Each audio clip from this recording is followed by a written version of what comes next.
Partie 3. La guerre défensive.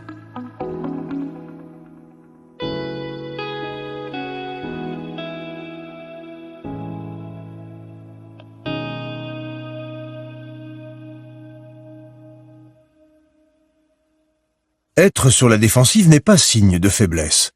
Au contraire, c'est le comble de la sagesse stratégique et une façon extrêmement efficace de faire la guerre. Ces exigences sont simples. D'abord, vous devez utiliser vos ressources au maximum, vous battre en faisant preuve d'économie et seulement dans des batailles nécessaires. Il vous faut ensuite savoir comment et quand battre en retraite et duper l'ennemi afin de le pousser à l'erreur.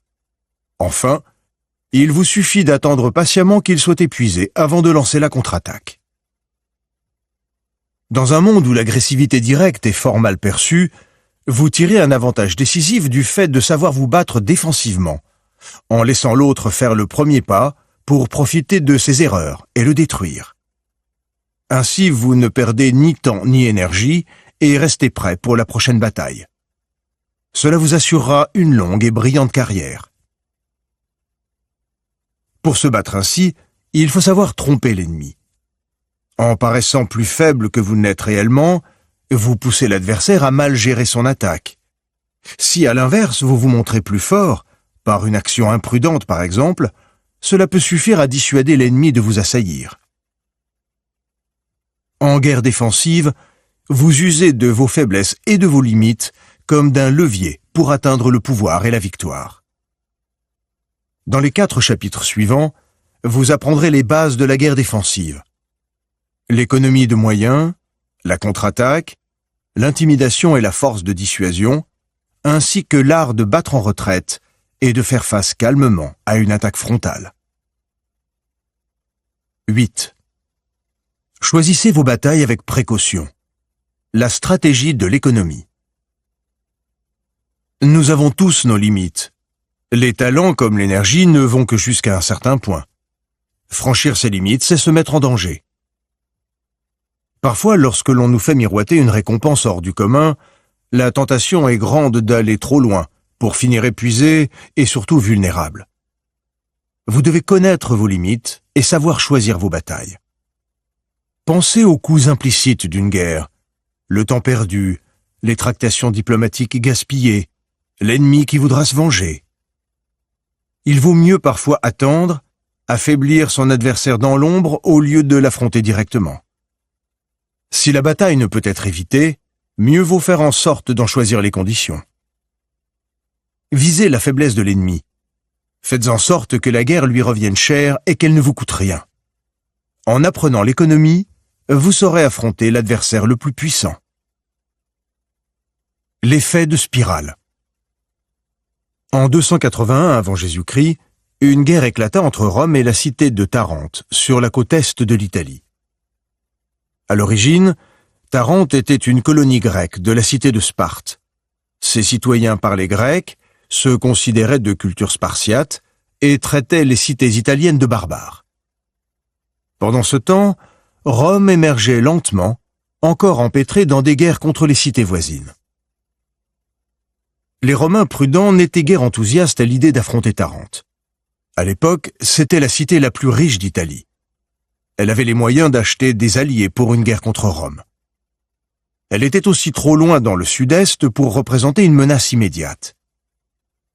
Mais les Tarentins avaient coulé des navires romains venus s'abriter dans leur port, assassiné l'amiral de la flotte, et lorsque Rome avait essayé de négocier un accord, ses ambassadeurs furent renvoyés sous les insultes.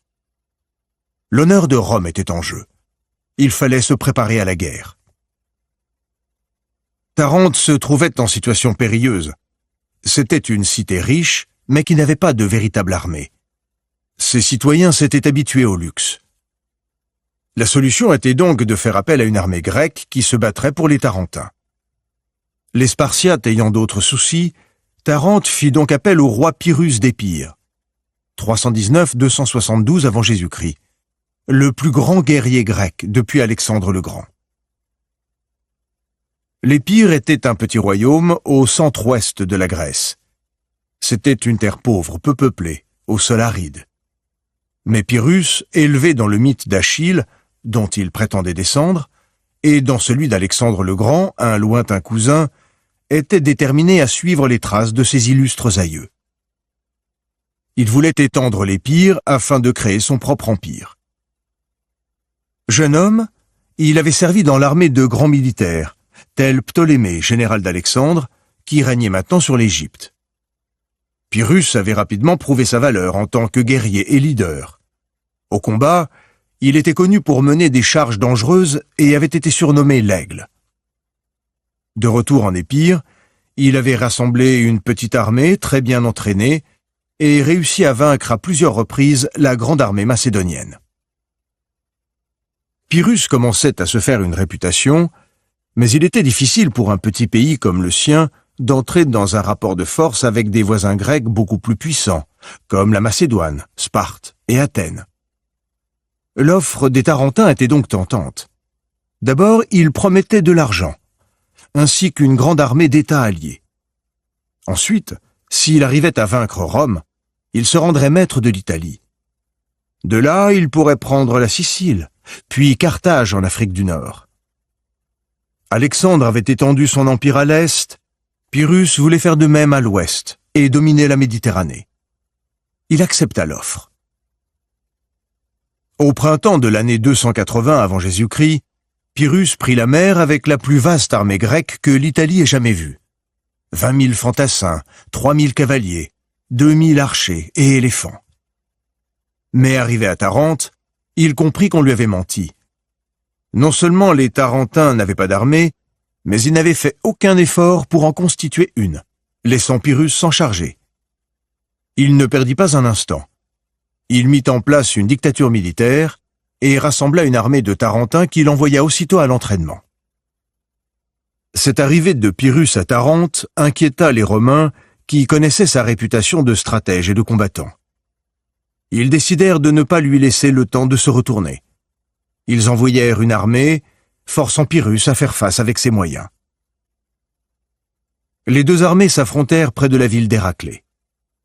Pyrrhus et ses troupes étaient en sous-nombre, mais alors que la défaite paraissait inévitable, il sortit son arme secrète, les éléphants.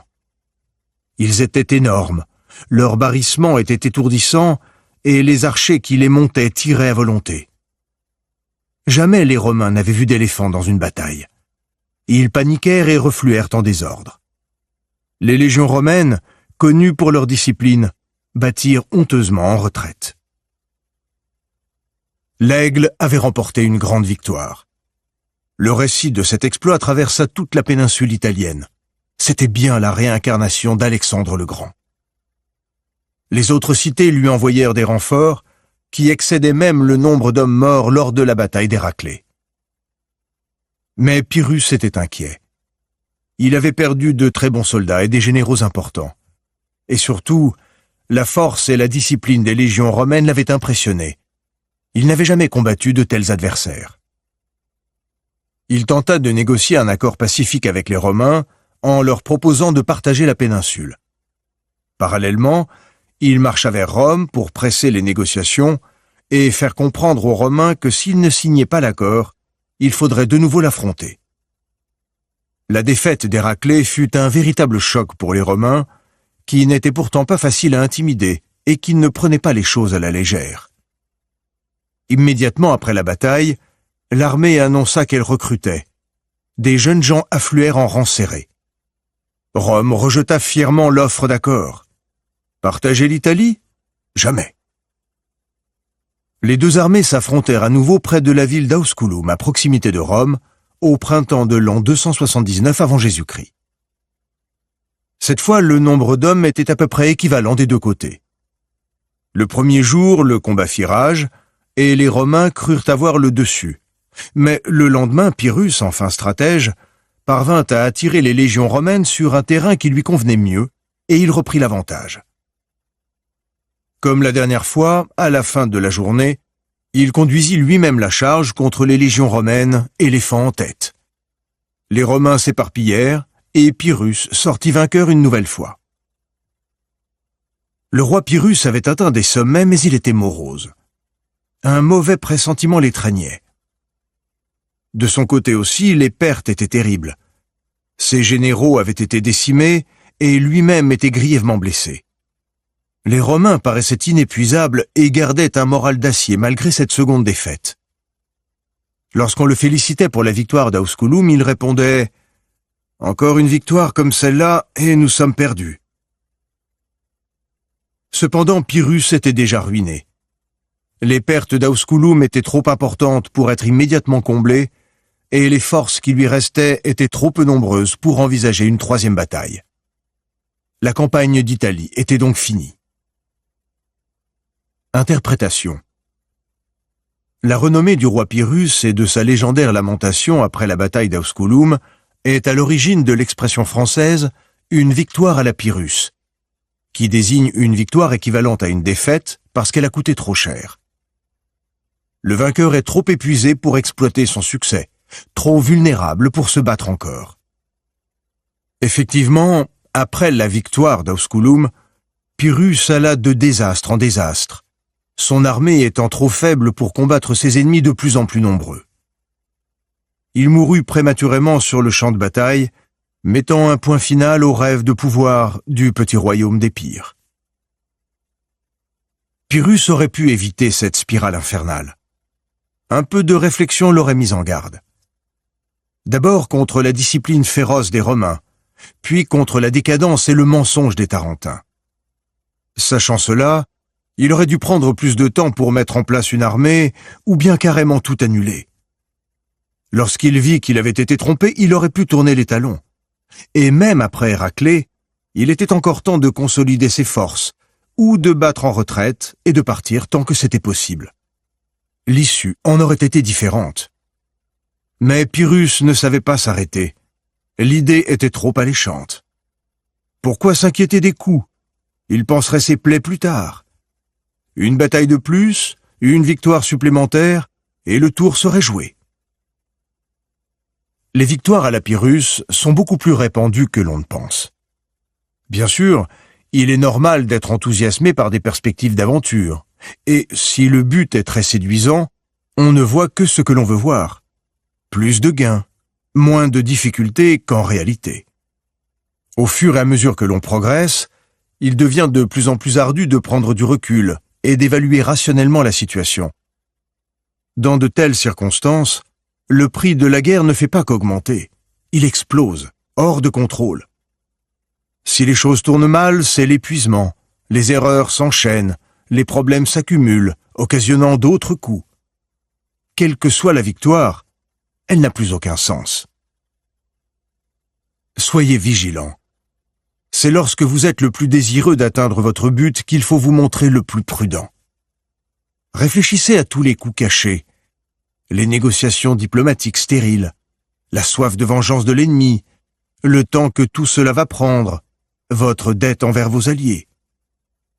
Vous pouvez toujours attendre un petit peu, essayer quelque chose qui convienne mieux à vos ressources. L'histoire est jonchée de cadavres de ceux qui n'y avaient pas suffisamment réfléchi. Épargnez-vous les batailles inutiles d'aujourd'hui pour mieux vous battre demain. Les coffres du prince que vous servez s'épuiseront. Vos armes perdues par la rouille vous seront inutiles. L'ardeur de vos soldats se ralentira, leur courage et leur force s'évanouiront. Les provisions se consumeront, et peut-être même vous trouverez-vous réduit aux plus fâcheuses extrémités. Instruits du pitoyable état où vous serez alors, vos ennemis sortiront tout frais, fondront sur vous et vous tailleront en pièces. Quoique jusqu'à ce jour vous ayez joui d'une grande réputation, désormais vous aurez perdu la face. Sun Tzu, 4e siècle avant Jésus-Christ, l'art de la guerre. Forces et faiblesses. Lorsque la reine Élisabeth Ier, 1533-1603, monta sur le trône d'Angleterre en 1558, ce n'était pas vraiment un cadeau. La guerre civile avait rendu le pays exsangue et les finances étaient dans un état déplorable. Élisabeth avait besoin d'une longue période de paix pour reconstruire des bases solides, notamment en économie. Un gouvernement riche est un gouvernement qui a le choix. L'Angleterre, petite île aux ressources limitées, ne pouvait se mesurer à la France ni à l'Espagne, grande puissance d'Europe. Il fallait d'abord reprendre des forces au moyen du commerce et de l'économie. Pas à pas, pendant 20 ans, Élisabeth tira l'Angleterre de son marasme. Mais soudain, à la fin des années 1570, le pays se retrouva en situation très précaire. Une guerre imminente contre l'Espagne menaçait de ruiner tous les efforts fournis durant les dernières décennies. Le roi d'Espagne, Philippe II, était un fervent catholique qui s'était donné pour mission de stopper la propagation du protestantisme. Les Pays-Bas, la Hollande et la Belgique d'aujourd'hui, appartenaient à l'Espagne, mais une rébellion protestante grondait. Philippe partit en guerre contre les rebelles, déterminé à les écraser. Son but ultime était de restaurer le catholicisme en Angleterre.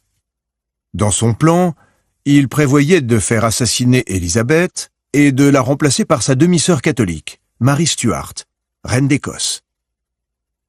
Si son plan échouait, une stratégie à long terme prévoyait de mettre en place une immense armada de navires pour envahir l'Angleterre. Philippe II ne cachait pas ses intentions. Les ministres d'Élisabeth savaient que la guerre était inévitable. Ils lui conseillèrent d'envoyer une armée aux Pays-Bas pour forcer Philippe II à y envoyer ses hommes au lieu d'attaquer l'Angleterre. Mais Élisabeth n'aimait guère cette idée. Elle enverrait quelques troupes pour éviter un désastre militaire aux rebelles protestants, mais elle n'irait pas plus loin. Elle voulait à tout prix éviter la guerre. Entretenir une armée coûtait cher, et par ailleurs, la guerre susciterait des dépenses imprévues et menacerait la stabilité précaire qu'elle avait réussi à rétablir. Si le conflit avec l'Espagne était vraiment inévitable, Élisabeth imposerait ses propres conditions. Elle voulait ruiner l'Espagne sans ruiner l'Angleterre. Élisabeth ignora ses ministres et fit tout pour rester en paix avec les Espagnols. Elle refusa de provoquer Philippe II. Cela lui laissa le temps d'amasser des fonds pour financer la marine anglaise. Parallèlement, elle s'efforça de torpiller l'économie espagnole, qu'elle considérait comme l'unique point faible du pays. L'énorme empire d'Espagne au Nouveau Monde était une vraie force, mais cet empire était aussi très loin. Pour l'entretenir et en tirer des profits, Philippe dépendait entièrement de ses navires, une vaste flotte qu'il avait financée au moyen d'emprunts considérables à des banquiers italiens. Son crédit auprès de ces banques dépendait lui-même de la sécurité de ses bateaux qui rapportaient l'or du Nouveau Monde. L'Espagne était très puissante, mais c'était un géant aux pieds d'argile. C'est pourquoi la reine Élisabeth envoya son meilleur capitaine, Sir Francis Drake, sur les navires espagnols qui transportaient l'or. Il avait pour mission de faire croire qu'il agissait seul, en pirate et non en corsaire, pour son propre profit. Personne ne devait se douter de son lien avec la reine. À chaque navire qu'il capturait, le taux d'intérêt des emprunts de Philippe II grimpait, en raison de la menace qui pesait sur ces navires et qui inquiétait les banquiers italiens. Philippe avait espéré pouvoir engager la guerre contre l'Angleterre en 1582. À court d'argent, il dut la repousser. Élisabeth avait gagné un peu de temps. Parallèlement, aux grandes dames de son ministre des Finances, le roi d'Espagne refusa de revoir à la baisse la taille de l'armada. Elle serait plus longue à construire, certes, mais il suffirait d'emprunter un peu plus. Son combat contre l'Angleterre était une croisade religieuse. De simples questions financières n'allaient pas l'arrêter. Tout en travaillant à la ruine de Philippe II d'Espagne, Élisabeth investit une part de ses maigres ressources dans la mise en place d'un réseau d'espionnage. Elle créa le service de renseignement le plus sophistiqué d'Europe. Ses agents en Espagne l'informaient de tous les faits et gestes de Philippe II. Elle savait exactement le nombre de navires qui composeraient l'armada, ainsi que la date à laquelle elle se mettrait en route. Elle put donc repousser jusqu'à la dernière minute le moment où elle rassemblerait son armée, ce qui représentait une économie considérable. L'armada espagnole fut enfin prête pour l'été 1588. Elle comptait 128 navires, dont 20 grands galions et un nombre considérable de marins et de soldats. Elle rassemblait autant de bâtiments que la flotte anglaise tout entière. Cela avait coûté une fortune. L'armada quitta Lisbonne la 2e semaine de juillet.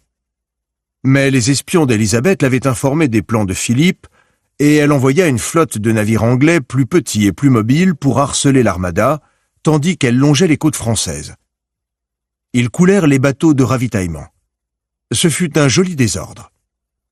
Comme le racontait le commandant de la flotte anglaise, Lord Howard d'Effingham, leur flotte est considérable et très puissante, et pourtant on ne cesse de lui arracher plume après plume. Enfin, l'armada jeta l'ancre dans le port de Calais, où les armées espagnoles des Pays-Bas devaient les rejoindre. Les Anglais, déterminés à les empêcher de se réunir, rassemblèrent 8 larges navires, les chargèrent de substances inflammables et les lancèrent sur la flotte espagnole, dont les bateaux étaient ancrés les uns à côté des autres dans le port. Alors que les navires britanniques approchaient du port toutes voiles dehors, leurs équipages y mirent le feu et évacuèrent. Le stratagème fonctionna à merveille. Ce fut un indescriptible chaos. Des dizaines de navires espagnols flambèrent. D'autres prirent la fuite en désordre et entrèrent en collision les uns avec les autres. Dans leur hâte de regagner le large, ils perdirent tout contrôle de la situation. La perte des navires et du ravitaillement de Calais ruina la discipline des Espagnols autant que leur morale. On annula l'invasion. Pour se prémunir d'autres attaques sur le chemin du retour vers l'Espagne, les navires restants mirent le cap non vers le sud, mais vers le nord, en prévoyant de faire un détour par l'Écosse et l'Irlande. Les Anglais ne se donnèrent pas la peine de les pourchasser. Ils savaient que le mauvais temps ferait tout le travail. Lorsque l'armada revint en Espagne, elle avait perdu 44 navires, et la majorité de ceux qui restaient étaient trop endommagés pour naviguer. Les 2/3 des marins et des soldats étaient morts en mer. L'Angleterre avait tiré son épingle du jeu en ne perdant aucun navire. Seule une centaine d'hommes avaient péri au combat. C'était une glorieuse victoire, mais Élisabeth ne perdit pas de temps à se congratuler. Pour faire des économies, elle renvoya tous les soldats chez eux. Elle ignora superbement les conseillers qui la pressaient de consommer ce triomphe en attaquant les Espagnols aux Pays-Bas. Son ambition n'était pas démesurée. Elle voulait simplement épuiser les ressources et les finances de Philippe II d'Espagne, le forcer à abandonner son rêve de reconquête catholique et instaurer un équilibre des pouvoirs en Europe. Et ce fut effectivement sa plus grande victoire, car l'Espagne ne se remit jamais du désastre financier de l'armada et abandonna rapidement ses desseins en Angleterre. Interprétation. La défaite de l'armada espagnole fut la plus coûteuse de l'histoire militaire. Une puissance secondaire, qui avait eu du mal à rassembler une armée digne de ce nom, fut capable de tenir en échec le plus grand empire de son temps. Cette victoire fut rendue possible par l'application d'un axiome militaire basique. Attaquez les points faibles de l'adversaire avec vos propres points forts. Les points forts de l'Angleterre étaient sa marine réduite mais très mobile et son réseau de services secrets très sophistiqué. En revanche, elle ne pouvait guère compter ni sur ses ressources en hommes et en artillerie, ni sur son économie. Quant à l'Espagne, ses points forts étaient son énorme richesse, sa vaste armée et sa flotte. Mais ses finances, malgré leur abondance, étaient instables, et ses bateaux étaient beaucoup trop lourds et trop lents. Élisabeth refusa de combattre sur les conditions imposées par les Espagnols. Elle garda son armée hors jeu. Mais elle visa le point faible de l'Espagne avec ses propres atouts. L'Angleterre harcela les galions espagnols avec de petits bateaux, sema le désordre dans les finances du pays et parvint à enrayer la machine de guerre. Élisabeth garda le contrôle de la situation en se montrant économe, tout en obligeant l'Espagne à un effort de guerre considérable. Vint alors le moment où Philippe II ne pouvait qu'échouer. Si l'armada coulait, c'était la ruine pour des décennies. Et même s'il gagnait, la victoire coûterait tellement cher qu'il se ruinerait pareillement à vouloir l'exploiter sur le sol anglais. Aucune personne, aucun groupe n'est complètement fort ni totalement faible. Chaque armée, aussi invincible qu'elle paraisse, possède une faille, un talon d'Achille inexploité, vulnérable. le nombre lui-même peut devenir faiblesse. À l'inverse, le plus faible des groupes possède nécessairement un potentiel, une force cachée. À la guerre, votre but n'est pas d'amasser des stocks d'armes, ni d'augmenter votre force de frappe pour pulvériser l'ennemi. C'est du gaspillage qui coûte cher et qui ne vous protège pas de la guérilla. Rendre coup pour coup, s'affronter directement n'a pas de sens. Il vous faut d'abord identifier les points faibles de l'ennemi. Des problèmes de politique interne, un moral moyen, des finances précaires, un gouvernement trop centralisé, un leader mégalomane.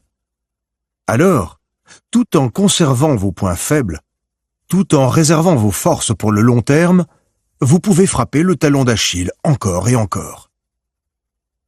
Exposer les points faibles de l'adversaire le démoralise et engendre de nouvelles faiblesses. Par l'étude minutieuse des points forts et des points faibles, il n'aura suffi que d'un lance-pierre à David pour abattre Goliath. L'abondance me rend pauvre. Ovide, 43 avant Jésus-Christ, 17 après Jésus-Christ. Les clés de la guerre. La réalité peut se définir comme étant l'ensemble des limites auxquelles sont forcément soumis tous les êtres vivants, la dernière de ces limites étant la mort. Nous avons tous un capital d'énergie limité. Ainsi, nos capacités physiques sont dépendantes des ressources alimentaires dont nous disposons. Un animal vit soumis à ces contraintes. Il n'essaie pas de voler plus haut, de courir plus vite qu'il ne le peut, ou de dépenser trop d'énergie à amasser de la nourriture, ce qui l'épuiserait et le rendrait vulnérable en cas d'attaque. Il essaye simplement de faire le maximum avec les moyens dont il dispose. Un chat, par exemple, est instinctivement économe de ses mouvements. Aucun effort n'est inutile. De même, les personnes pauvres sont très sensibles à ces limites. Elles doivent tirer le maximum de ce qu'elles ont et se montrent très inventives. La nécessité est un puissant moteur de créativité. Le problème de notre société d'abondance est que l'on perd la notion de ses limites. Confortablement à l'abri de la mort, les mois et les années s'écoulent sans que l'on y songe. On s'imagine que l'on a un temps infini devant soi, et cela nous éloigne progressivement de la réalité. On croit disposer d'une énergie inépuisable, on pense qu'il suffit de s'obstiner un peu pour obtenir ce que l'on veut. Plus rien n'a de limite. La bonne volonté de ses amis, les rêves de richesse et de gloire.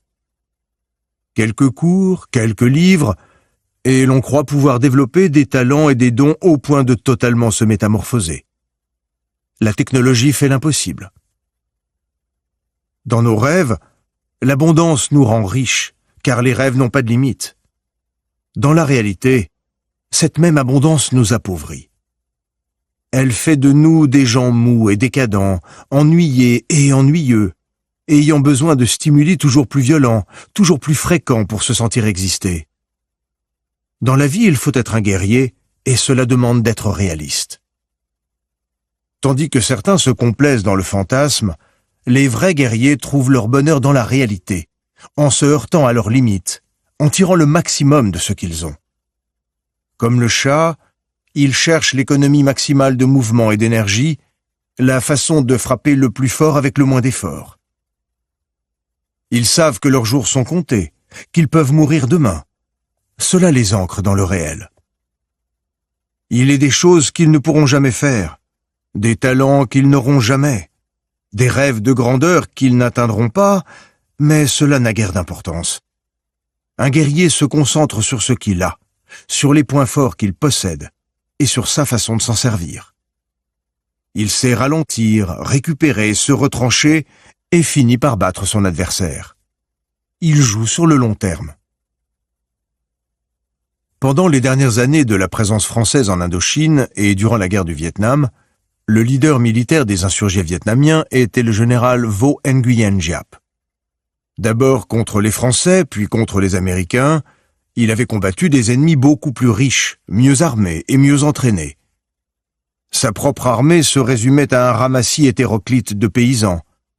Il n'avait pour eux que leur morale et leur sens du devoir. Giap n'avait pas de camion de ravitaillement et son réseau de communication datait du XIXe siècle.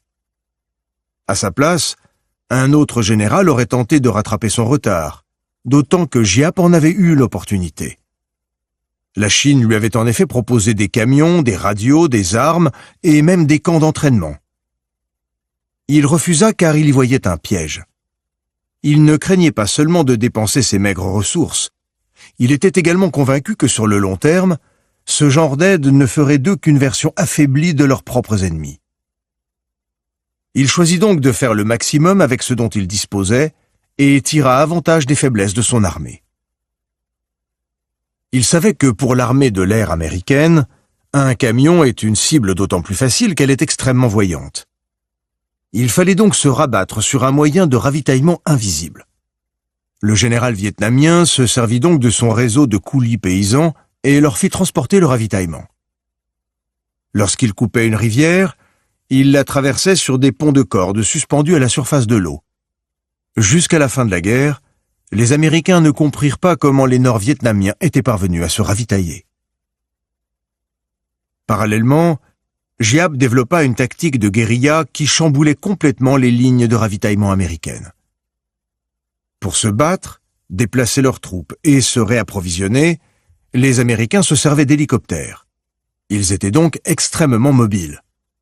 Mais la guerre devant aussi se faire au sol, Giap fit preuve d'une immense créativité. Il se servit de la jungle pour neutraliser les forces aériennes américaines, désorienter les soldats au sol et camoufler ses propres troupes. Il était bien sûr inenvisageable qu'il gagne une bataille rangée contre l'artillerie de pointe américaine. Il concentra donc ses efforts sur des attaques spectaculaires, symboliques et donc démoralisantes, qui déstabiliseraient l'Américain de base assis devant son poste de télévision et lui prouveraient la futilité et l'injustice de cette guerre. Avec le peu de moyens qu'il avait, il arrivait à frapper très fort. Les armées qui semblent supérieures en termes de financement, de ressources et de force de frappe sont en général prévisibles. Elles se reposent sur leurs équipements et non sur une stratégie intelligente. Leur puissance technique encourage une certaine paresse intellectuelle. Lorsqu'un problème survient, leur réflexe est d'amasser plus encore que ce qu'elles n'ont déjà. Mais ce ne sont pas vos possessions qui vous apporteront la victoire, c'est la façon dont vous vous en servirez. Lorsque vous avez peu de moyens, vous êtes naturellement plus inventif. Cette créativité vous donne un avantage sur l'ennemi qui, lui, dépend de la technologie. Vous apprenez mieux, vous êtes plus adaptable et finissez par vaincre. Lorsque les ressources sont limitées, vous n'avez pas le choix. Vous devez les exploiter au maximum. Le temps est votre allié. Si vous avez moins de moyens que votre ennemi, ne désespérez pas. En vous montrant économe, vous pouvez renverser la situation. Si vos moyens sont identiques, mieux vaut passer du temps à en étudier la gestion plutôt que de dépenser votre argent à augmenter votre arsenal. Si, enfin et surtout, vous êtes mieux armé que votre ennemi, il est plus important que jamais d'économiser vos ressources. Comme disait Pablo Picasso, même riche, il faut être pauvre. Les pauvres sont plus inventifs et souvent profitent mieux de ce qu'ils possèdent parce qu'ils en connaissent la valeur et les limites. En bon stratège, vous devez parfois ignorer votre propre force pour vous obliger à tirer le maximum de ce que vous avez. Même si la technologie est de votre côté, battez-vous comme un paysan. Ce n'est pas pour autant que vous devez totalement abandonner les armes ou ne pas vous en servir. Au cours de l'opération Tempête du désert, la campagne américaine contre l'Irak en 1991, les stratèges américains se sont servis de leur supériorité technologique, surtout aérienne, mais n'ont pas misé leur victoire dessus. Ils avaient tiré les leçons de la débâcle au Vietnam 20 ans plus tôt, et leurs manœuvres se montrèrent subtiles, trompeuses, jouant sur la mobilité de petites unités. Cette combinaison d'une excellente technologie et d'une créativité longtemps absente s'avéra extrêmement efficace. À la guerre, l'objectif importe autant que les moyens. Un général peut bien avoir le meilleur plan du monde pour atteindre son but, s'il n'a pas les moyens de l'accomplir, son plan ne vaudra rien. Les plus grands généraux de l'histoire militaire ont appris à d'abord examiner les moyens dont ils disposaient avant de développer une stratégie autour de ces outils. C'est notamment ce qui fit d'Hannibal un grand stratège. Il commençait par étudier la donne, l'état de son armée et de l'armée ennemie, leurs ressources respectives d'infanterie et de cavalerie, le terrain, le moral des troupes, la météo. C'étaient là les fondations de son plan d'attaque, mais aussi du but qu'il se fixait pour telle ou telle bataille. Au lieu de s'enfermer dans un mode de combat unique, comme de trop nombreux généraux, il adaptait ses buts à ses moyens. Cette stratégie lui fut toujours bénéfique. La prochaine fois que vous aurez à préparer une campagne, tentez cette expérience. Mettez de côté vos plans sur la comète, vos rêveries et vos buts habituels. N'écrivez aucune stratégie. Passez du temps à examiner les moyens dont vous disposez, les outils et le matériel avec lesquels vous allez devoir travailler. Voilà qui vous aidera à enraciner vos plans dans la réalité et non dans le fantasme. Étudiez vos propres atouts, vos avantages politiques potentiels, le moral des troupes et tout ce que vous pouvez en faire. Ce n'est qu'ensuite que vous pourrez vous fixer un but réaliste. Non seulement vos stratégies seront plus justes, mais elles seront aussi plus créatives et plus efficaces. Si vous faites les choses à l'envers, que vous rêvez de ce que vous désirez pour ensuite plaquer la réalité sur vos rêves, vous allez droit vers la défaite. Attention, économe ne signifie pas avare. Autant d'armées ont péché par excès de largesse que par excès d'avarice. Lorsque l'Angleterre attaqua la Turquie pendant la Première Guerre mondiale, espérant la mettre hors d'état de nuire avant d'assaillir l'Allemagne par l'Est, les Anglais commencèrent par envoyer une flotte vers le détroit des Dardanelles pour prendre la capitale, Constantinople. La flotte eut de bons résultats, mais au bout de quelques semaines, plusieurs bateaux furent coulés et les Britanniques dénombrèrent beaucoup plus de morts que prévu. La campagne s'avérait coûteuse. Ils rappelèrent donc leur flotte, choisissant plutôt d'envoyer les troupes vers la péninsule de Gallipoli afin de se battre sur terre. Cela paraissait plus sûr et moins coûteux. Mais ce fut un fiasco qui se prolongea pendant des mois et coûta des milliers de vies pour finalement aboutir à une honteuse défaite. Des années plus tard, on découvrit des documents turcs qui révélaient que la flotte britannique avait été en fait sur le point de réussir. Un jour ou deux de plus et ils remportaient la victoire et prenaient Constantinople. Le cours de la guerre en aurait été changé. Mais les Britanniques s'étaient montrés avares. Au dernier moment, ils s'étaient retirés, trop inquiets des dépenses engendrées. Avoir voulu trop économiser leur coûta finalement bien cher. Une économie juste ne signifie pas que vous deviez absolument thésauriser. Ce n'est pas l'économie mais l'avarice qui est dangereuse pour la guerre. Être économe revient à trouver le bon compromis, le niveau à partir duquel vos coûts portent, mais sans vous ruiner. À être trop économe, vous vous ruinez plus encore, et la guerre s'éternisant, vos coûts grimpent, sans pour autant vous donner les moyens de porter le coup fatal. À la guerre, il y a plusieurs tactiques qui se prêtent à l'économie. Il y a premièrement la supercherie, qui ne coûte pas grand-chose et s'avère parfois redoutable. Au cours de la Seconde Guerre mondiale, les Alliés se servirent d'une série de duperies visant à faire croire aux Allemands qu'ils allaient être attaqués en plusieurs points, ce qui les fit se disperser. La campagne de Russie de Hitler fut donc affaiblie par la fausse nécessité de laisser des troupes en France et aux Balkans afin de prévenir une éventuelle attaque qui ne vint jamais. Ce type de stratégie est très efficace lorsque l'on dispose de peu de moyens matériels. Il faut cependant se montrer fin stratège, donner de fausses informations et faire de la propagande pour rendre la guerre impopulaire dans le camp ennemi. Deuxièmement, choisissez des ennemis que vous êtes en mesure de battre. Évitez ceux qui n'ont rien à perdre, ils s'acharneront contre vous quoi qu'il en coûte. Au XIXe siècle, Otto von Bismarck développa la puissance militaire de la Prusse aux dépens de faibles adversaires comme les Danois. Les victoires faciles remontent le moral, forgent une réputation, donnent de l'énergie et surtout ne sont pas très coûteuses. Parfois, les choses ne se passent pas exactement comme prévu. Une bataille qui s'annonçait facile peut se compliquer sans que l'on s'y attende. On ne peut pas tout planifier. Il est donc important non seulement de choisir ses batailles, mais aussi de savoir reconnaître la défaite et se retirer. En 1971, les boxeurs Mohamed Ali et Joe Frazier, tous deux au sommet de leur carrière, se rencontrèrent au championnat du monde des poids lourds. Ce fut un match éreintant, l'un des plus célèbres de l'histoire de la boxe. Frazier gagna sur décision de l'arbitre, après avoir mis Ali quasiment KO au 15e round. Mais les deux hommes souffrirent énormément de ce combat. Ils avaient tous deux placé bon nombre de coups au but. Voulant prendre sa revanche, Ali gagna un deuxième combat en 1974, après 15 rounds éreintants, et une fois de plus la victoire fut attribuée par l'arbitre. Aucun des boxeurs n'était content, et chacun désirait une victoire plus éclatante. Ils combattirent donc à nouveau en 1975 à Manille, pour ce que l'on appela le Thriller in Manila. Cette fois, Ali gagna au 14e round. Mais aucun des deux hommes ne fut plus jamais le même. Ces 3 combats les avaient épuisés et avaient raccourci leur carrière. Fierté et colère avaient pris le pas sur la raison. Évitez de tels pièges.